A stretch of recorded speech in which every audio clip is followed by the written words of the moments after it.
ভাই এর আগে এত সুন্দর ডিজাইন, ইন্টেরিয়র ডিজাইন দেখছেন? ভাই এত সুন্দর ইন্টেরিয়র ডিজাইন, এটা তো আমি আসলেই দেখি নাই ভাই। নতুন নাকি এগুলো ডিজাইন? হ্যাঁ নতুন ভাই, একদম নতুন, একদম নতুন, আপডেট আপডেট। ভাই এটা কি সম্পূর্ণ ইউরোপিয়ান স্টাইলে করছে? জি ভাই জি।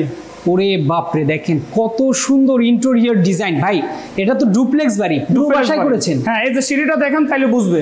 ও রে, মানে এই সিঁড়িতেও কাজ করা হয়েছে? হ্যাঁ, সিঁড়িতেও পুরোটা কাজ করা হয়েছে। টোটাল বাসায় কি আপনারা কাজ করেছেন? টোটাল বাসায় কাজ করেছে। ডুপ্লেক্সের নিচতলা দ্বিতীয় তলা? হ্যাঁ, নিচতলা দ্বিতীয় তলা পুরোটা কাজ করেছে। অসাধারণ ডিজাইন। ও রে চমৎকার ভাই, সিলিং সহ সকল জায়গায় কিন্তু কাজ করা আছে। যারা ভিডিও দেখতে চান অবশ্যই ইউটিউব ফেসবুকে পেয়ে যাবেন তাদের ভিডিও, পুরো বাসার ভিডিও বিস্তারিত জেনে আপনারা কাজ করতে পারবেন। ভাই 64 জেলায় সার্ভিস দেন? জি ভাই, 64 জেলায় ইনশাআল্লাহ। ওকে, আপনারা তো 3D প্রিন্ট আগে দেখিয়ে তারপর আগে 3D করে তারপর আমাদের কাজ হয়। ও রে অসাধারণ। এই ইন্টেরিয়র কাজ যারা করাতে চান একদম কম খরচে অবশ্যই স্ক্রিন দেওয়া নম্বরে যোগাযোগ করুন।